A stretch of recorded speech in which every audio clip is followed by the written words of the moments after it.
ছাত্ররা প্রথমত বৈষম্য বিরুদ্ধে দাঁড়িয়েছে। তারা বলতে বৈষম্য চাই না, সমতা চাই। তারপরে তার সাথে যুক্ত হয়েছে যে আমরা ভয় ভীতিহীন পরিবেশে ফলে শিক্ষা প্রতিষ্ঠানে আমরা থাকতে চাই, কথা বলতে চাই, তুই তোকারি শুনতে চাই না, মর্যাদাপূর্ণ জীবন চাই। কি করা হয়েছে? গলা চেপে ধরা হয়েছে।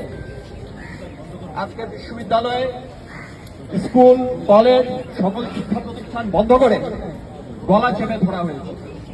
শাহবাগে আমরা দেখলাম বিজিবি সেখানে টহল দিচ্ছে। বলি, বাংলাদেশের সীমান্ত কি এখন শাহবাগ পর্যন্ত? যে বিজিবি আজকে এখন এখানে, আমরা তীব্র নিন্দা জানাই এবং প্রতিবাদ জানাই এবং তাদেরকে প্রত্যাহার করার দাবি জানাই।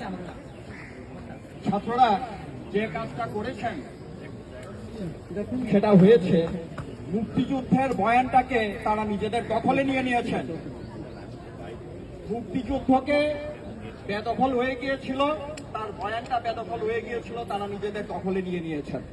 এটা একটা বিরাট অর্জন এবং আমার বিশ্বাস 52 ভাষা আন্দোলন তার যেরকম একটা রাজনৈতিক ফলাফল ছিল অতি উচ্চ পর্যায়ে, এবারের এই আন্দোলনের ফলাফল একই রকম হবে না, কিন্তু তার একটা সুদূর প্রসারী প্রভাব এখানে কিন্তু ঘটবে।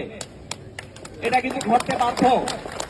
যে ছেলেমেয়েরা 2018 সালে কোটা আন্দোলন করেছেন বা তার আগে নিরাপদ সড়ক আন্দোলন করেছেন, সেই বাচ্চারা স্কুলে এবং কলেজে পড়তো, তারা এখন বিশ্ববিদ্যালয়ে এসে ঢুকেছে এবং তার কারণে আজকে প্রতিবাদের ধরন, আন্দোলনের ধরন, সংগ্রামের রূপ, তেজ এবং শক্তি বদলে গিয়েছে। কণ্ঠস্বর আপনারা শুনেন, আমাদের মেয়েরা কি ভাষায় কথা বলছে।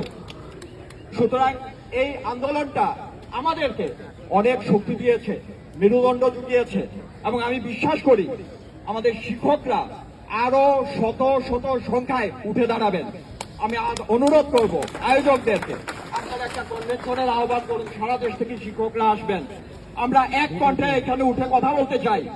আমাদের শিক্ষার গলা চেপে ধরা হবে, এইটা আমরা মানি না এবং এটা আমরা মানতে দেব। সবাইকে ধন্যবাদ।